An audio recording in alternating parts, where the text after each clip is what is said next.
Good morning students. अब आपका जो ये वीडियो स्टार्ट हो रहा है वो पार्ट 3 है। पार्ट 1 और पार्ट 2 में आप लोगों ने फर्स्ट पार्ट में आपने पढ़ा था क्रिस्टलाइन एंड एमॉर्फस और सेकंड पार्ट में आपने पढ़ा था classification of crystalline solid. Part 3 देखिए, आज हम लोग स्टार्ट करेंगे। हमने उसमें बताया भी था, हमने क्रिस्टल के बारे में ही आगे स्टडी करना है। तो आज हेडिंग आपको मिलेगी क्रिस्टल जालक या त्रिविम जालक। सबसे पहले स्टार्ट करते हैं, क्या होता है क्रिस्टल जालक या फिर क्या होता है त्रिविम जालक।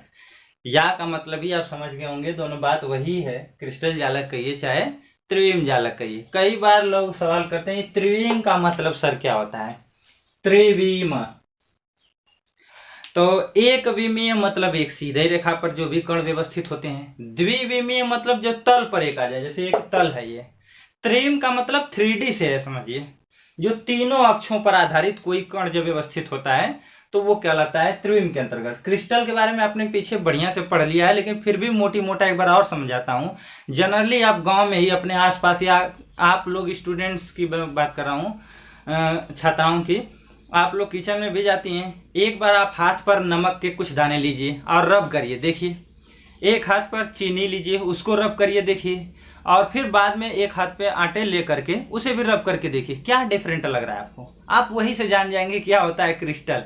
क्रिस्टल वो होते हैं जो आप जब रब करेंगे तो एक कंकड़ की तरह खुरदुरापन महसूस होगा, चीनी के दाने या नमक के दाने। लेकिन जैसे ही आटा लेंगे वो सॉफ्ट, स्मूथ, मुलायम, चिकना होगा। इसका मतलब यही हुआ कि जो आटा है वो आपका क्रिस्टल के अंतर्गत नहीं आएगा। लेकिन जो नमक है, चीनी है, यानी जो कंकड़ टाइप के यानी खुरदरे तरह के होते हैं, ये तो मान लीजिए आमतौर पर फिजिकल तौर से मैं बता दिया समझाने के लिए, लेकिन रियलिटी में आपको पीछे पढ़ाया भी गया है क्रिस्टल के लिए, जिसके अवयवी कणों की ज्यामितीय व्यवस्था होती है, या कह सकते हैं जिसकी ज्योमेट्री स्ट्रक्चर यानी जिसकी संरचनाएं निश्चित होती हैं, वही होती हैं क्रिस्टल के अंतर्गत। जिनकी ये संरचनाएं निश्चित नहीं होती हैं वो आपका एमॉर्फस हो जाता है, यानी कि अक्रिस्टलीय। और उसमें टेम्परेचर का भी डिफरेंट बहुत सारे प्रॉपर्टी आपको पीछे बता दिए गए हैं, ठीक है। आप उसको याद रखिएगा। हम लोग आगे स्टार्ट करते हैं क्रिस्टल जालक या त्रिविम जालक, ठीक। अब आप जान गए होंगे क्रिस्टल जालक। चलिए इसका परिभाषा भी देख लीजिए। वही बात मैंने जो समझाया था अभी वही बात है। त्रिविम आकाश में, अब आकाश का मतलब आसमान वाले आकाश की बात नहीं कर रहा हूं मैं, नहीं, वो चीनी का जो क्रिस्टल होता है, दाना होता है, मैं उसके अंदर की बात कर रहा हूं। उसके अंदर जो परमाणु की या अवयवी कणों की जो व्यवस्था होती है। एक बात और ध्यान दीजिए, मैं बार बार बोल रहा हूँ अवयवी कण, कई बार पीछे भी बोल चुका हूं, मैं बता भी रहा हूं कि अवयवी जब भी मैं बोलूं वो जान चाहिए, यानी कि अवयवी कण का मतलब हुआ कि उसमें परमाणु के कण, या तो आयन के कण या तो अणु के कण होते हैं। इन्हीं तीनों को हम लोग न बोल के डायरेक्ट बोलते हैं अवयवी कण, ठीक है। तो याद रखिएगा, जब अवयवी कण की बात हो तो जान जाइएगा मैं परमाणु या अणु या आयन वाले कणों की बात कर रहा हूं, जिससे क्रिस्टल बना हो, ठीक। त्रिविम आकाश में, त्रिविम आकाश का मतलब उस क्रिस्टल के अंदर की बात है, बाहर की बात नहीं, आकाश की। में क्रिस्टल इकाइयों की, क्रिस्टल इकाइयों की मतलब जो छोटी इकाई होती है उसकी नियमित व्यवस्था को, नियमित मतलब एक स्थिर व्यवस्था होनी चाहिए, एक निश्चित क्रम में व्यवस्थित हो, निश्चित व्यवस्था को क्रिस्टल जालक या त्रिविम जालक कहते हैं। बड़ी सिंपल परिभाषा है। किसी भी क्रिस्टल में अवयवी कण की जो निश्चित व्यवस्था होती है, निश्चित व्यवस्था जिस क्रम में व्यवस्थित होते हैं, वही आपका होता है क्या, त्रिविम जालक या क्रिस्टल जालक। तो बहुत ही सिंपल, आज की बात याद रखिएगा। क्रिस्टल जालक, त्रिविम जालक क्या होते हैं, जिसको इंग्लिश में बोलते हैं क्रिस्टल लाइटिस या स्पेस लाइटिस। तो आप डायरेक्ट बताइएगा, क्रिस्टल जालक का मतलब जितने भी अवयवी कण होते हैं जिनकी संरचनाएं निश्चित होती हैं, वही तो क्रिस्टल के अंतर्गत आते हैं। तो उनके कणों की जो व्यवस्था होती है वो एक ज्योमेट्री, उनकी ज्योमेट्री निश्चित होती है, या फिर कहिए उनके कणों की एक निश्चित व्यवस्था होती है, ज्यामितीय व्यवस्था होती है, जिसे त्रिविम जालक कहते हैं। ये क्रिस्टलीय जालक एक विमीय या तो द्विविमीय या तो त्रिविमीय हो सकते हैं। नाम से ये स्पष्ट है, याद रखिएगा। एक विमीय, द्विविमीय या त्रिविमीय। एक विमीय का मतलब जब एक सीधे सरल रेखा पर उपस्थित हो, जैसा कि देखिए यहाँ पे सपोज मान लीजिए एक सीधी रेखा का कोई कण है, कोई क्रिस्टल है जिसपे सीधी रेखाओं पर ये सब कण उपस्थित हैं। पहला कण, दूसरा कण निश्चित दूरी पर, एक निश्चित दूरी पर, तीसरा, चौथा, पांचवा, ऐसे निश्चित दूरी पर। निश्चित का मतलब क्या हुआ, इनका निश्चित इसलिए बोला गया, इनके बीच की जो दूरी होगी वो क्या होगा, सेम होगा। सपोज मान लीजिए इनके बीच की दूरी क्या है, ए, स्मॉल ए है, तो इनके बीच की भी दूरी क्या होगी, स्मॉल ए ही होगी। यहाँ भी ए, यहाँ भी ए, सबके बीच स्मॉल ए दूरी है। ठीक है, अब इनको यहाँ पर देख लीजिए विस्तार से। यदि एक सरल रेखा के एक निश्चित दूरी पर अवयवी कण की पुनरावृत्ति होती है, पुनरावृत्ति मतलब बार बार कणों को दोहराना होती है, तो एक विमीय जालक बनता है। एक विमीय जालक कैसे बनता है, जब एक सीधी रेखा पर, सामने लिखा है एक सरल रेखा पर एक निश्चित दूरी, मतलब इनके बीच की दूरी बराबर हो, दूरी पर अवयवी कण दोहराते हैं बार बार, तो देखिए जहां दोहराएं तो यही जो स्ट्रक्चर तैयार होगा एक विमीय जालक होगा। ठीक है, चलिए अब इसमें बहुत इंपॉर्टेंट बात क्या है, एक सरल रेखा, ये बात याद रखिएगा, सरल रेखा की सरल रेखा पर एक की बात हो रही है तब वो एक विमीय, अगर किसी तल पर हो गया तब वही क्या हो जाएगा, द्विविमीय। अगर किसी तल को छोड़ के त्रिविम हो जाए, त्रिविम का मतलब बार बार कर रहा हूं, जैसे आप त्रिविम का मतलब 3D से ले सकते हैं आप, जो तल पे नहीं होगा। ठीक है, एक क्रिस्टल की बात कर रहा हूं अब, जिसके तीन एंगल बना सकते हैं। जैसे सपोज ये पॉइंट है ना, ये X axis, Y axis, Z axis, तीनों डायरेक्शन में जाएगा तो ये आपका त्रिविम हो जाएगा। ठीक, तो इस तरह के कण जो त्रिविम जालक हो यानी 3D हो, या कह सकते हैं जिसकी ज्यामिति निश्चित हो उसमें त्रिविम जालक होंगे। स्टार्टिंग में ही त्रिविम के बारे में बता दिया। त्रिविम कहाँ होगा, क्रिस्टल में होगा, क्रिस्टल का ज्यामिति फिक्स होगा, उनके अवयवी कण क्या होंगे, एक निश्चित व्यवस्था में होंगे, त्रिविम जालक की व्यवस्था में होंगे। ठीक है, चलिए अब देख लेते हैं दूसरे का फिगर भी देख लीजिए। यदि किसी तल में अवयवी कणों की पुनरावृत्ति होती है तो द्विविमीय जालक बनता है। जैसे एक लाइन, दूसरी लाइन, तीसरी लाइन, चौथी लाइन, फिक्स एकदम, इनके बीच का डिस्टेंस क्या होना चाहिए, फिक्स होना चाहिए। अब इन लोगों के बीच का डिस्टेंस क्या है, cm है। अब इन पर जिनकी व्यवस्था होगी वो सब क्या होंगे, एक तल पे हो गए एकदम। इनके बीच की दूरी क्या है, निश्चित है, इनके बीच की सब दूरी क्या है, निश्चित है। तो ये हो गए आपके क्या, द्विविमीय जालक, ये सब द्विविमीय जालक हो गए। ठीक है, बना के लिख भी लीजिएगा। इनके बीच की दूरी क्या होती है, निश्चित होती है। अब इनका डिस्टेंस लिख भी दीजिएगा। एक तल में होना चाहिए तो लंबाई चौड़ाई की बात हो जाएगी। मान लीजिए इसकी लंबाई क्या है, a, तब इनके बीच की लंबाई क्या होगी, a होगी। और जो ऊंचाई दिख रही है यहाँ, इसको मान लीजिए b, तो इनके बीच की दूरी b है, तब इनके बीच की दूरी b, इसके बीच की दूरी क्या होगी, b। तो ये हो गई लंबाई, ये हो गई चौड़ाई, ये हो गया तल। अब एक तल पर अवयवी कणों की व्यवस्था हो गई। तो ये आप सेकेंड वाले का बना लीजिएगा, इसका हो गया ये द्विविमीय जालक। जालक का मतलब आप अलग से मत को समझिएगा कि जालक का मतलब नहीं समझा है। जालक का मतलब यही है, जितने भी क्रिस्टल होंगे उन क्रिस्टल पे, क्रिस्टल की बात कर रहा हूं, अगर एक विमीय भी हो सकता है, द्विविमीय, त्रिविमीय की बात कर रहा हूं, तो उनके जो कण होंगे वो एक निश्चित बिंदु पर यानी एक नियत दूरी पर ही व्यवस्थित होते हैं। इसी को हम लोग जालक बोल रहे हैं। जैसे ये भी व्यवस्थित है ए दूरी पर, ये ए और बी हो गया लंबाई। अब 3D की बात करते हैं यानी त्रिविम जालक की। यदि अवयवी कणों की त्रिविम में पुनरावृत्ति हो, त्रिविम का मतलब वही तीनों तरफ। अब तीन बात आ जाएंगी, देखिए एक विमीय में क्या आया, केवल लंबाई आई, यानी जिसको लंबाई कहिए, चाहे हाँ लंबाई कहिए, और द्विविमीय क्या आएगा, लंबाई के साथ साथ चौड़ाई आ गया। दो चीजों की बात हो गई। ठीक, तल त्रिविम में क्या जाएगा, लंबाई चौड़ाई के साथ ऊंचाई आ जाएगा। बस ये त्रिविम जालक हो गया। इसका भी स्ट्रक्चर देख लीजिए, आप बनाए भी हैं, आप इस तरह के घन कई बार बना चुके हैं, आप लोग को मालूम है। ये रहा आपका एक, सपोज मान लीजिए घन, ठीक है, जैसे आप लोग बनाते हैं।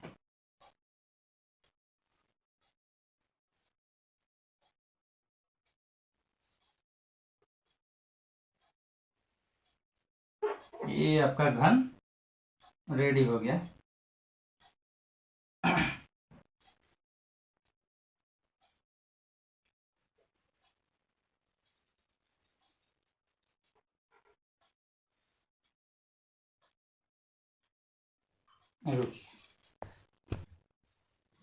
आप पहले एक वर्ग बनाइए, ठीक है, एक वर्ग बना करके फिर एक वर्ग उसके बीच से बनाइए। देखिए जैसे बन रहा है ये, ठीक है, ऐसे साफ बनेगा। सही हो गया, ये दो वर्ग हो गए। अब इनको मिला दीजिए, इस कॉर्नर को इसको, इस कॉर्नर से इसे मिला दीजिए, इस कॉर्नर से इसे मिला दीजिए, इस कॉर्नर से इसे। ये आपका एक क्यूब बन गया, यानी कि क्रिस्टल बन गया।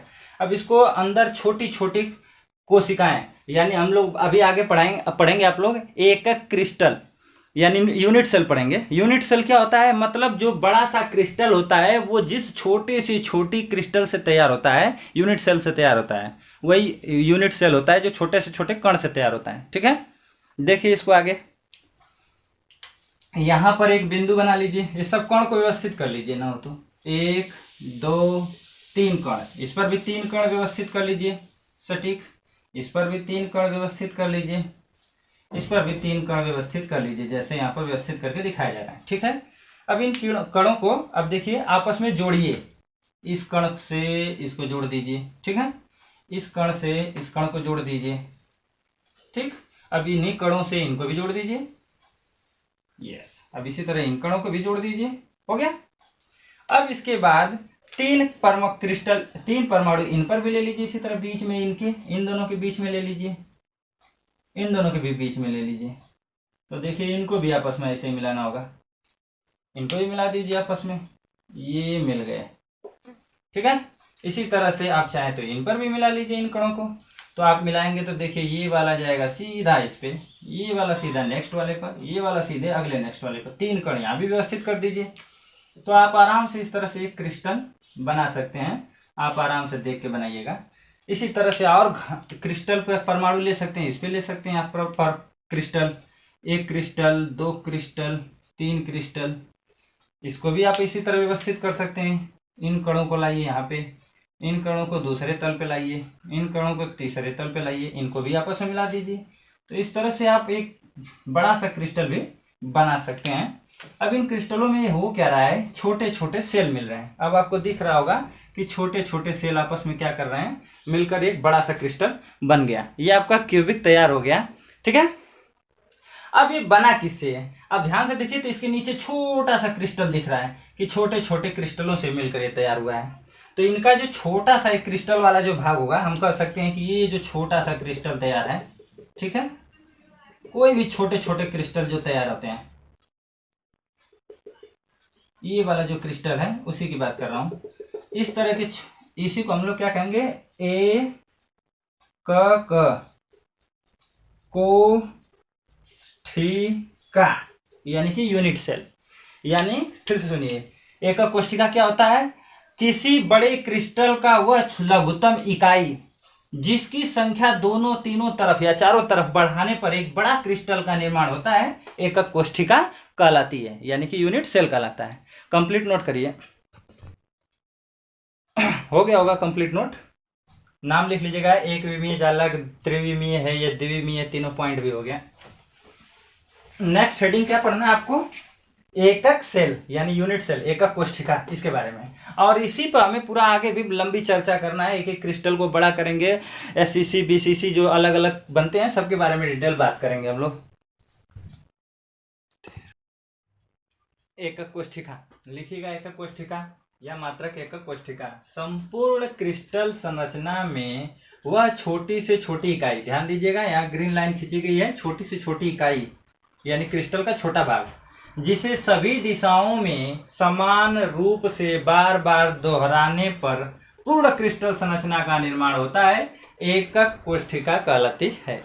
यानी कि यहाँ ध्यान देने वाली बात है, छोटी से छोटी इकाई, यानी किसी क्रिस्टल के छोटी से छोटी इकाई को जब बार बार दोहराएंगे तो एक पूर्ण संरचना क्रिस्टल का तैयार हो जाएगा, जिसे हम लोग कहेंगे एकक कोष्ठिका। जैसा कि यहाँ मैंने तैयार किया है, घबराइएगा मत, आप आराम से इसे बनाइएगा, बन जाएगा, बहुत बड़ा नहीं है ये। ठीक, आराम से इसको बनाइएगा। कैसे बनाएंगे इसको देखिए, सबसे पहले आप एक वर्ग बनाइएगा बराबर लंबाई का, इस तरह का ये। ठीक, इसके ऊपर से आप ऐसे एक लंबाई लाइएगा, ऐसे लाइएगा, एकदम नाप लीजिएगा ये कितना लंबा हो रहा है, और इसको सटीक ला के आपस में मिला लीजिएगा, और इसको नीचे से 2-3 बार प्रैक्टिस करिएगा, और इसको फिर यहाँ से लाइएगा तो एक घन आपका बन के तैयार हो जाएगा। ठीक, यानी एक घन बनाना है। इसके बाद इसके बीच वाली लाइन से आप इसको मिला लीजिएगा, ऐसे मिलाइएगा ले जा करके कंप्लीट बनेगा। एक इसी तरह से इस पे भी मिला लीजिएगा, ऐसे ला करके। घबराइना नहीं कि नहीं ये तो नहीं बन पाएगा, इसे ही मिलाना है, इस पे नहीं मिलाना है। देखिए अब इसको आराम से मिलाएंगे तो सब बन के तैयार। अब सब पे बिंदु रख दीजिए, बन जाएगा आपका। एक इसी तरह इधर भी मिला लीजिएगा तो सिंपल है, क्रिस्टल बन जाएगा। अब ये बड़ा सा जो बना है आपको दिख रहा है, इसी बोलेंगे त्रिविम जालक।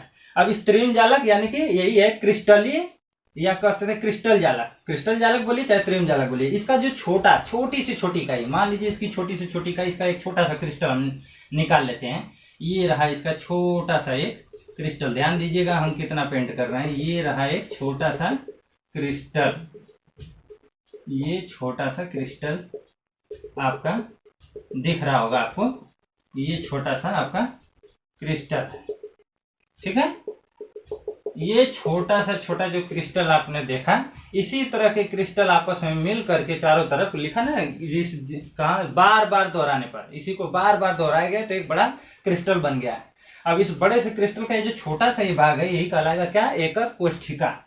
एकक कोष्ठिका, इसको क्या बोलेंगे, एकक कोष्ठिका, ठीक है, याद रखिएगा। नेक्स्ट हेडिंग इसी में डालिएगा, एकक कोष्ठिका के अभिलाक्षणिक गुण। इसके अभिलाक्षणिक गुण क्या होते हैं, चलिए इसके अभिलाक्षणिक गुण को समझते हैं। सपोज इसका एक जो छोटा सा क्रिस्टल है, ये जो छोटा सा क्रिस्टल दिखा रहे हैं ना, इसको हम यहाँ बड़ा करके बना रहे हैं। तो देखिए ध्यान से, सपोज ये आपका है एक्स एक्सिस, ये आपका है वाई एक्सिस, और ये आपका है जेड एक्सिस। यानी 3D पिक्चर बनाना है, त्रिम जालक है, 3D है, तो इसको हम एक्स वाई जेड तीनों अक्ष पे ले लेते हैं। कैसे बनाएंगे इसको, ऐसे ही बनाइए, एक क्रिस्टल बना लीजिए इसके ऊपर। ये सपोज मान लीजिए आपने एक क्रिस्टल बनाया, ये हो गया एक घन।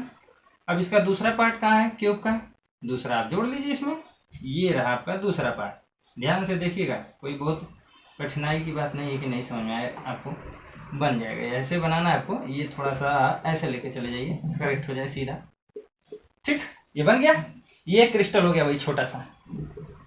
अब ध्यान से थोड़ा यहाँ देखिएगा, एक्स अक्ष की जो लंबाई यहाँ से यहाँ तक है, इसको मान लेंगे ए, वाई वाले पे जो लंबाई दिख रही है इसको मान लेंगे बी, जेड पे जो रहा है इसको मान लेंगे सी। ये देखिए 3 कोर हो गए।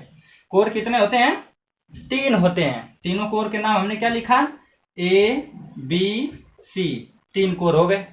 अब कोर पर देखिए कोण भी बनेगा, तो उसी तरह एक्स अक्ष के सामने जो कोण बन रहा है अल्फा, इसी तरह वाई अक्ष के जो सामने कोण बनेगा उसे क्या बोलेंगे, बीटा, जेड के सामने जो बनेगा उसे क्या कहेंगे, अल्फा बीटा गामा। ये 3 कोण हो गए। तो कोण कितने होते हैं, 3, अल्फा बीटा गामा, 3 कोण भी हो गए, ठीक है। कोर कितना, कोना कितने होते हैं, तो कोना यानी इसको बोलते हैं कॉर्नर बोलते हैं। एक corner, 2 corner, 1 corner, 2 corner, 3 corner, 4 corner, और एक 5, और एक 6, एक 7, और एक 8। कितने कॉर्नर होते हैं, 8। कोनों की संख्या कितनी हो गई, कॉर्नर 8। एज कितने हो गए, एज मतलब जो लंबाई होती है 3। कोण कितने होते हैं, 3, ठीक। इन्हीं लोगों को मिलाकर हम बोलते हैं प्राचल। क्या बोलते हैं, प्राचल, या फिर बोलते हैं पैरामीटर, या फिर क्या बोलते हैं, या पैरामीटर।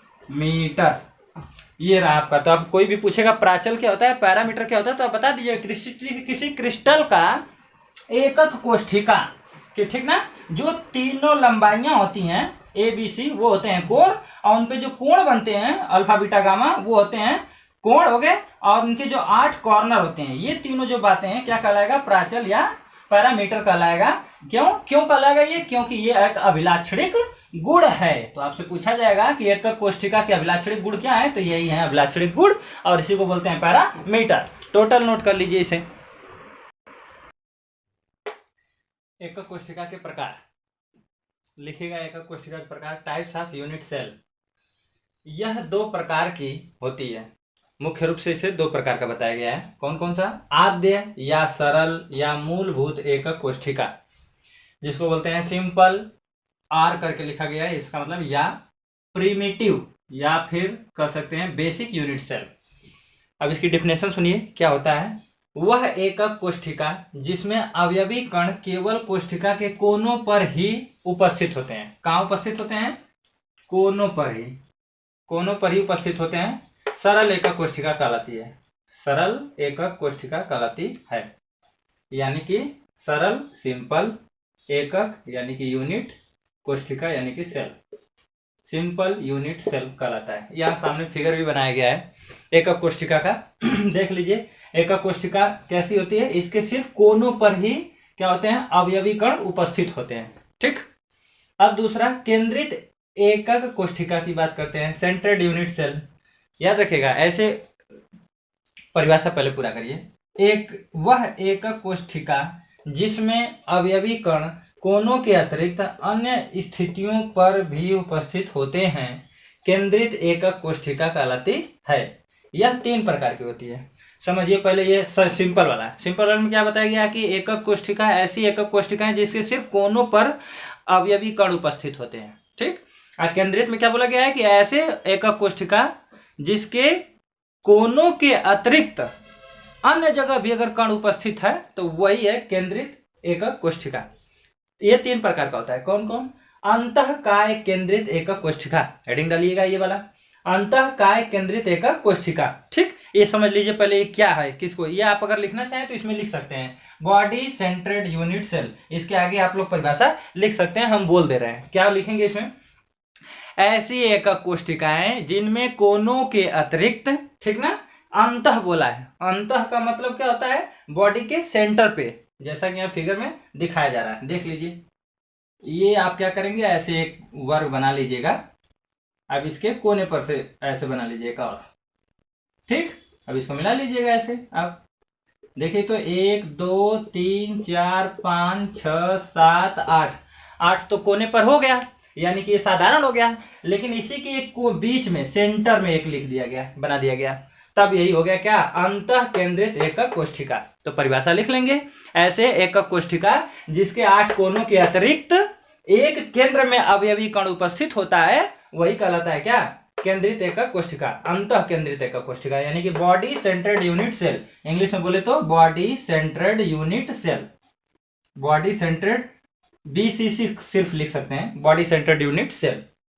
इसी तरह से अब अगला परिभाषा लिखेगा बी, फलक केंद्रित एकक कोष्ठिका। अब देखिए इसका भी फिगर देखिए पहले, ये रहा फलक के लिए।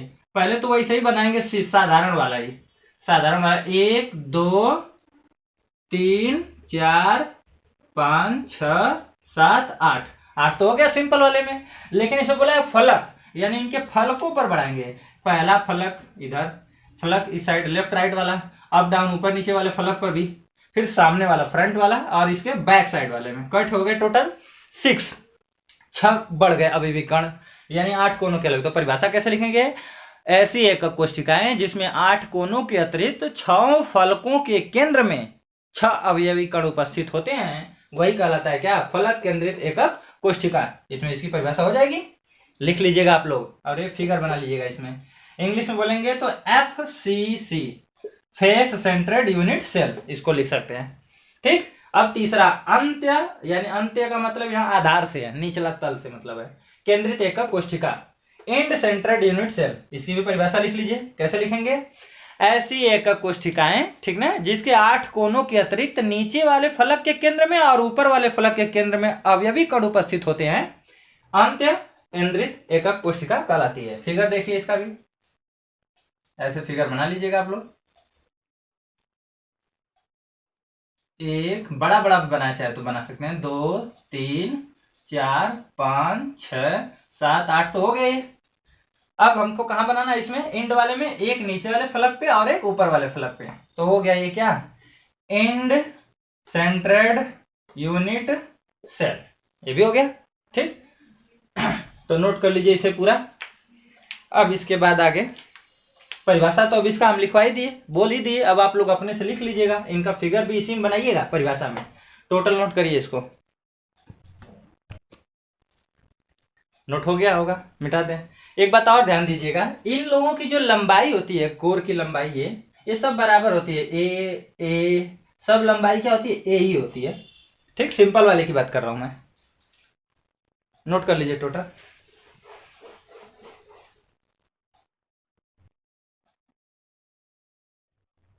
सात क्रिस्टल समूह से पहले बता दे रहे हैं। पैरामीटर्स के बारे में पीछे बताया गया था। पैरामीटर यानी कि प्राचल बताया गया था कि जो भी क्रिस्टल का एकक कोष्ठिका जो होती है, उसके कोर की लंबाई ABC थी और उन पर बनने वाला कोण अल्फा बीटा गामा था। तो 3 कोर था और 3 उस पर बनने वाला कोण था, यानी टोटल हो गए 6। यही 6 को पैरामीटर बोला जा रहा है। तो पैरामीटर के अकॉर्डिंग अगर देखा जाए तो 7 क्रिस्टल समूह, ये सरल जो था आद्य वाला जो क्रिस्टल पढ़ाया गया था, उसी के क्रिस्टल की जो संरचनाएं होती हैं वो 7 होती हैं, और किस तरह की होती हैं वही दिखाया गया यहाँ पे। ठीक है, पहले पूरी बात समझ लीजिए, यहाँ देख लीजिए कहाँ कैसे लिखा गया। इसके बाद आप नोट बनाइएगा। एक बड़ा सा चार्ट पेपर आपको बनाना है, चार्ट। ठीक है, चलिए चार्ट पेपर स्टार्ट करते हैं आपका। एक पहले लिखेगा क्रिस्टल निकाय, इसका कॉलम बना लीजिएगा। अक्षीय लक्षण, इसका बनाइएगा। अंतरा अक्षीय कोण, इसके बाद बनाइएगा एक संरचना का, और एक बनाइएगा उसमें जैसे कुछ एग्जाम्पल उन पे आधारित। ठीक है, तो ये सब सिंपल क्यूबिक यही है। सिंपल आपका जो सेंटर पढ़ाया गया था, साधारण आद्य कोशिका जो एकक कोशिका पढ़ाई गई थी, उसी से रिलेटेड सब उसी के हैं। पहला घनीय, क्रिस्टल निकाय में घनीय क्या है, क्यूबिक यानी कि। दूसरा है द्विसमलंबाक्ष अथवा चतुष्कोणीय, जिसको बोलते हैं टेट्रागोनल। तीसरा आपका है विषम लंबाक्ष यानी आर्थोरॉम्बिक। एकनताक्ष यानी मोनोक्लिनिक। त्रिनताक्ष यानी ट्राइक्लिनिक। षटकोणीय यानी हेक्सागोनल। इसके बाद था त्रिसंताक्ष या फिर त्रिकोणीय, जिसको बोलते हैं ट्राइगोनल या फिर बोल सकते हैं राम्बोहेड्रल।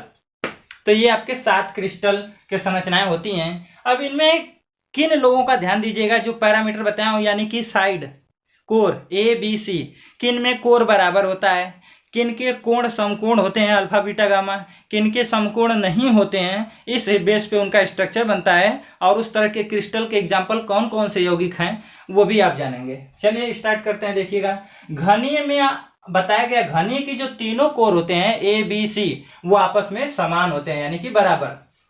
ठीक है, और इनका जो कोण होता है अल्फा बीटा गामा, वो भी 90 डिग्री का होता है, यानी लंब होते हैं। अब इनका स्ट्रक्चर आप लोग इसके सामने बनाइएगा, बड़ा स्ट्रक्चर बनाइएगा आप लोग, दूरी दूरी पर एक एक करके बनाइएगा। ठीक, अब इसका स्ट्रक्चर देखिए, यहाँ ध्यान दीजिए, ये वाली जो साइड है ए है, ये साइड बी है, ये साइड सी है। ये तीनों जो भुजाएं हैं आपको लंबाई क्या दिख रहे हैं, बराबर यानी सेम है। और इन पे बनने वाला जो कोण है सभी क्या है, 90 डिग्री के हैं। तो 90 डिग्री का जो कोण बनेगा उसको आप इस तरह से कोण टाइप का निकाल के दिखा दीजिएगा। अल्फा 90 डिग्री का, ये अल्फा है, ये बीटा, ये गामा, सभी 90 डिग्री के हैं। अब इसके एग्जांपल्स कौन कौन से हैं देख लेते हैं। NaCl यानी सोडियम क्लोराइड, यानी आपसे पूछा जाएगा सोडियम क्लोराइड का एकक कोशिका संरचना कैसा होता है, तो आप किस तरह का बताएंगे, घनीय यानी क्यूबिक होता है। और इसके बता दिया जाएगा, ये भी सवाल पूछ सकता है कि इसके कोरों की लंबाइयां क्या होती हैं, तो बोलेंगे इसके कोरों की लंबाई आपस में बराबर यानी समान होती हैं। इनके कोण कितने के होते हैं, तो बताएंगे 90 डिग्री के कोण होते हैं। ठीक है, इस तरह के क्वेश्चन आ सकते हैं। Sodium chloride, potassium chloride, calcium fluoride, हीरा है, जिंक सल्फाइड है, लेड है, मरकरी है, सिल्वर है, गोल्ड है, कॉपर है, इन लोगों का स्ट्रक्चर आपका क्यूबिक टाइप का होता है। अब नेक्स्ट पॉइंट नंबर आप 2 डालिएगा, आप लोग इतना कर लीजिएगा तब। दूसरा पॉइंट, द्विसमलंबाक्ष अथवा चतुष्कोणीय, टेट्रागोनल में क्या होता है, ध्यान दीजिएगा, इसका ए और बी दो भुजा तो बराबर होती है, परंतु जो तीसरी भुजा होती है वो बराबर नहीं होती है। फिगर में जैसा कि दिखाया गया, देख लीजिए, ये आपका ए है, ये आपका बी है, ये दोनों बराबर हैं, बट सी वाला ज्यादा लंबा है, ये बराबर नहीं है। अब बात करते हैं इनके कोण का, अल्फा बीटा गामा, तीनों कोण लेकिन 90 डिग्री के होते हैं, यानी इनका कोण आप कॉर्नर टाइप का ऐसे बना लीजिएगा। अल्फा बीटा गामा सभी कोण क्या होते हैं, 90 डिग्री के होते हैं। एग्जाम्पल देखते हैं, टाइटेनियम ऑक्साइड या सफेद स्टेनस है, SnO2 है, स्टेनस ऑक्साइड है। इसके बाद KH2PO4 है, यानी कि पोटेशियम हाइड्राइड सल्फेट। फिर इसके बाद लेड, टंगस्टन और ऑक्साइड तीनों मिला के कंपाउंड बनाया गया है। ठीक, इन लोगों के कंपाउंड का स्ट्रक्चर आपका कैसा होता है, टेट्रागोनल होता है, याद रखिएगा। इसको भी बना लीजिए और इसका फिगर बना लीजिएगा इसके सामने। तीसरी बात करते हैं विषम समलंबाक्ष यानी कि आर्थोरॉम्बिक की। आर्थोरॉम्बिक की तीनों भुजाएं बराबर नहीं होती हैं, यानी A = not B, B = not C, but जो कोण होते हैं इनका एंगल जो होता है अल्फा बीटा गामा, वो 90 डिग्री का होता है। स्ट्रक्चर देखते हैं, स्ट्रक्चर में दिखाया गया है ABC तीनों साइड।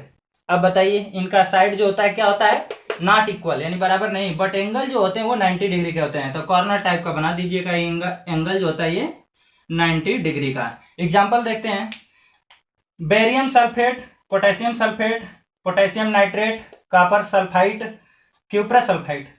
इसके बाद अल्फा गंधक और आयोडीन, इन लोगों का एग्जाम्पल है, ये एग्जाम्पल है। यानी आपसे जब पूछा जाए कि बेरियम सल्फेट का स्ट्रक्चर कैसा होगा, तो आप क्या बताएंगे, रोम्बिक टाइप का होता है, यानी विषम समलंबाक्ष होता है।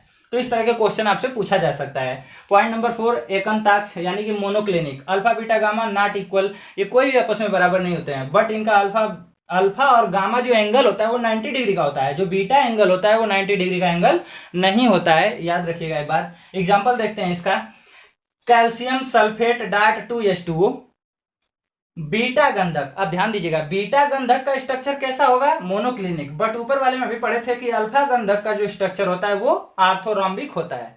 यही डिफरेंट याद रखना आपको। अब इसका स्ट्रक्चर ध्यान दीजिएगा, यहाँ बनाया गया है और इसके कुछ एग्जाम्पल यहाँ तक लिखे गए हैं। देखिए, sodium sulphate dot 10H2O, sodium Na2B4O7 dot 10H2O लिखा गया है यहाँ पर। ये जो ग्रीन वाला जितना हरा का है, हरा से फिगर, ये सब इसी का है। आप इसी लाइन में बनाइएगा, मेरे पास प्लेस कम था इसलिए नीचे चलाया है। ठीक है, बड़ा चार्ट बनाइएगा आप लोग। अब बात करते हैं 5 त्रिनताक्ष यानी ट्राई क्लिनिक। इसके तीनों साइड तो बराबर होते हैं बट तीनों एंगल बराबर नहीं होते हैं, 90 डिग्री का नहीं होते हैं। स्ट्रक्चर देखते हैं, इसका स्ट्रक्चर ये है, A B C ये तीनों आपका इक्वल है, बट अल्फा बीटा गामा जो ये तीनों एंगल है ये इक्वल नहीं है 90 डिग्री के, ये अलग अलग है। स्ट्रक्चर के अकॉर्डिंग इसका एग्जाम्पल देखिएगा, कॉपर सल्फेट डॉट 5H2O कामा करके, दूसरा एग्जाम्पल है H3BO3, तीसरा एग्जाम्पल है K2Cr2O7 यानी पोटेशियम परमैंगनेट, ठीक, जिसको लाल दवा कहते हैं। तो इन लोगों को याद रखिएगा, ये 3 काले से जो एग्जाम्पल है इनका है। इनका स्ट्रक्चर कैसा होता है, ट्राई क्लिनिक होता है। षटकोणी यानी हेक्सागोनल देख लीजिए, हेक्सागोनल में देखिए इनकी तीनों साइड इक्वल होती हैं यानी बराबर होते हैं, बट जो कोण होता है वो अल्फा और बीटा तो 90 डिग्री का होता है, जो गामा होता है वो 120 डिग्री का होता है। अब देख लीजिए फिगर में, ये है A B C तीनों साइड सेम, बट एंगल की बात किया जाए तो ए अल्फा और बीटा ये 90 डिग्री, जो गामा ऊपर दिख रहा है वो 120 डिग्री का एंगल यहाँ बन रहा है। ठीक है, एग्जाम्पल देखते हैं। ग्रेफाइट यानी आप याद रखिएगा, ग्रेफाइट का एग्जाम्पल आपका कैसा होता है, हेक्सागोनल होता है। HGS यानी मर्क्यूरस, इसके बाद AgI silver iodide, silicon carbide है SiC, इसके बाद लेड आयोडाइड है, जिंक है, कैडमियम है, जिंक ऑक्साइड है, कैडमियम सल्फाइड है, मैग्नीशियम है। इस सब का एग्जांपल्स आपका इसी के अंतर्गत आता है, हेक्सागोनल। लास्ट बात करते हैं त्रिसमनताक्ष या त्रिकोणी, जिसको बोलते हैं ट्राइगोनल या फिर बोलते हैं राम्बोहेड्रल। ठीक, इनकी साइड जो होती है तीनों सेम होती है, बराबर होती है, और अल्फा बीटा गामा में अल्फा और बीटा एंगल 90 का होता है, जो गामा होता है वो 90 डिग्री का नहीं होता है। एग्जांपल देखते हैं, फिगर यहाँ पर इसका बना हुआ है, बना लीजिएगा। ABC तीनों साइड सेम है, और ये रहा अल्फा यहाँ हो गया है, बीटा यहाँ है, गामा यहाँ है, ये तीनों एंगल है। सामने दिख रहा है एंगल कितने का है। ये बेस्ट एग्जांपल है quartz, calcite, calcium carbonate, NaNO3 यानी सोडियम नाइट्रेट, HGS सिनेबार। अब थोड़ा ध्यान दीजिएगा, यहाँ डिफरेंट ये है कि HGS ऊपर वाले में भी था, यहाँ भी आ गया। तो यहाँ HGS जो है ये कंपाउंड के रूप में है, यहाँ सिनेबार यानी ये इसका अयस्क के रूप में है। ठीक है, ये मैग्नेसाइट। तो ये रहा इनके एग्जाम्पल। पूरी तरह से आप चार्ट पेपर नोट कर लीजिए, चार्ट पेपर बना लीजिए। थोड़ा बहुत इसमें इम्पोर्टेंट जो है वो सब याद रखिएगा। जैसे मोस्ट इम्पोर्टेंट है, आपसे पूछा जाएगा HGS का स्ट्रक्चर कैसा होता है। ठीक है, ये सवाल आ सकता है। ऐसे कुछ मेन कंपाउंड NaCl KCl आपसे पूछा जा सकता है, हीरा पूछा जा सकता है, ये है सोना चांदी कापर, इससे पूछा जा सकता है। इन लोगों का स्ट्रक्चर आप लोग याद रखिएगा, कुछ जो इम्पोर्टेंट है। K2Cr2O7 को याद रखिएगा, इसका स्ट्रक्चर कैसा होता है। अल्फा गंधक और बीटा गंधक को याद रखिएगा। अल्फा गंधक का होता है आर्थोरॉम्बिक और बीटा गंधक का होता है एकंताक्ष यानी मोनोक्लिनिक। इस तरह से नोट कर लीजिए टोटल इसे। नेक्स्ट हेडिंग अब देखिएगा, ब्रावेज जालक।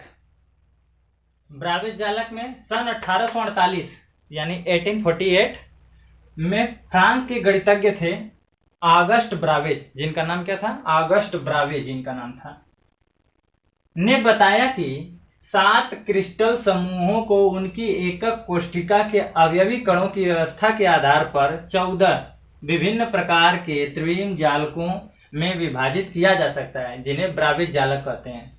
तो ब्रावेज जालक का मतलब सन 1848 में इनका जन्म नहीं हुआ था, इन्होंने बताया था। क्या बताया था कि जो क्रिस्टल, जो एकक कोष्ठिका के से बने क्रिस्टल जो होते हैं उनके जो अवयवी कण होते हैं, ठीक ना, तो वही कह रहे हैं कि उनके अवयवी कण, देखिए उनके अवयवी कणों की जो व्यवस्था का आधार होता है उसके बेस पर उन्होंने बताया था 14 प्रकार से त्रिविम जाल को विभाजित किया जा सकता है। समझिएगा, कह रहे हैं कि उनके जो 7 क्रिस्टल समूह, अभी पीछे पढ़े हम लोग ना, 7 क्रिस्टल समूह अभी जस्ट पढ़ के आ रहे हैं पीछे, 7 क्रिस्टल समूह में यही 7 पढ़ाए गए थे आपको। उनके कह रहे हैं कि जो एकक कोष्ठिका के अवयवी कणों की संख्या होती है, यानी 7 क्रिस्टल समूह जो आपने पढ़ा उसके अवयवी कणों की जो व्यवस्था होती है उन्होंने उनकी व्यवस्था के आधार पर क्या किए, 14 विभिन्न प्रकार के त्रिविम जालक बनाए। कौन कौन से, ये भी पीछे ऐसे आप पढ़ी हैं। पहला घन यानी क्यूबिक, द्विसमलंबाक्ष यानी कि टेट्रागोनल, विषमलंबाक्ष आर्थोरॉम्बिक, एकंताक्ष यानी मोनोक्लिनिक, षटकोणीय यानी हेक्सागोनल, सब इंग्लिश बता रहे हैं इसका, त्रिकोणीय ट्राइक्लिनिक, त्रिनताक्ष, त्रिनताक्ष का था टेट्रागोनल, ट्राइगोनल सॉरी, ठीक है। अब इनका देख लीजिए त्रिम जालकों के प्रकार। उन्होंने बताया था कि जो घनीय है इनके जालक जो होते हैं 1 2 3 इसके जालक होते हैं। कौन कौन से, एक होता है आद्य, आद्य वही जो पीछे आपने पढ़ा है सरल वाला, पीछे पढ़ाया गया था सरल एकक कोष्ठिका जो थी। अंतः केंद्रित यानी सेंट्रेड, अंतः मतलब सेंटर, जो पीछे पढ़ाया गया था अंतः केंद्रित वाला, ये भी पढ़ाया गया था, जिसमें बताया गया था 8 अवयवी कण कॉर्नर पे होते हैं और एक सेंटर बीच में होते हैं। अंतः केंद्रित ये भी आपने पढ़ा है पीछे परिभाषा, और इसका स्ट्रक्चर भी बनाया। फलक केंद्रित यानी 6 फलकों के सेंटर पे जो अवयवी कण उपस्थित होते थे उनके बाद, तो 3 टोटल हो गए। त्रिम जालकों की संख्या कितनी हो गई, 3। ये ब्रावेज ने बताए थे कि घनीय वाले के 3 तरह से बनाए जा सकते हैं जालकों के प्रकार। समद्विलंबाक्ष का बताया उन्होंने 2 बनाया जा सकता है, एक आद्य यानी सरल वाला और अंतः केंद्र वाला बनाया जा सकता है, ठीक है। अब अंतः केंद्रित इन सब के बारे में पीछे बताया हूं अभी 2 हो गए इनका। फिर उन्होंने बताया था विषम समलंबाक्ष का आद्य बनाया जा सकता है, अंतः बनाया जा सकता है, अंत्य भी पढ़ाया था पीछे, जिसमें आधार और ऊपर वाले सिरे पर 2 सेंटर पर अविकर्ण होते थे और 8 कोनों पर होते थे, तो ये अंत हो गया। ये फलक केंद्रित हो गए, ये टोटल कितने हो गए, 3। आद्य हो गया, अंत्य केंद्रित हो गए, एकंताक्ष के 2 होते हैं, तो एकंताक्ष के भी 2 हो गए। फिर षटकोणी का सिर्फ सिंपल वाला ही बनता है, सरल वाला ही बनता है एक, इसका भी एक ही बनता है, इसका भी एक ही बनता है। टोटल संख्या कितनी हो गई, 3 और 2 5, 5 3 8, 8 2 10, 10 और 3 13 हुआ। एक कहीं गलती हो गई क्या देखिएगा यहाँ पे आद्य अंतः अंत्य फलक 4 थे यहाँ पे, 1 2 3 4, ये इनकी संख्या कितनी यहाँ पे 4। अब टोटल कितना हो गया 14, कुल कितना हो गया, कुल 14। यही बताया था 14 विभिन्न प्रकार के त्रिम जालक बनाए जा सकते हैं जिन्हें ब्रावेज जालक कहते हैं। तो ये था उनका टोटल खत्म हो गया। अब टोटल आप तैयारी करिए, नोट कंप्लीट करिए, ठीक है। अब इसके बाद आपका टेस्ट लिया जाएगा। वीडियो को देखने के बाद लाइक भी करिए, उसको शेयर भी करिए, ताकि लोगों को भी ये नोट मिल सके वीडियो, और वो भी अपना नोट कंप्लीट कर सकें। ओके, ये वीडियो आपका खत्म हो गया, ठीक है। अब नेक्स्ट आपका पढ़ाया जाएगा जो क्रिस्टल जालक थे उनके कितने परमाणु उनके अंदर उपस्थित होते हैं, ठीक है। उसके बेस पर उनका रेडियस, उनके कोर की लंबाई में क्या संबंध होते हैं, सिंपल वाले के भी बारे में पढ़ेंगे, और FCC और BCC के बारे में बढ़िया से पहले नोट कंप्लीट करिए और याद करिए। Okay, bye.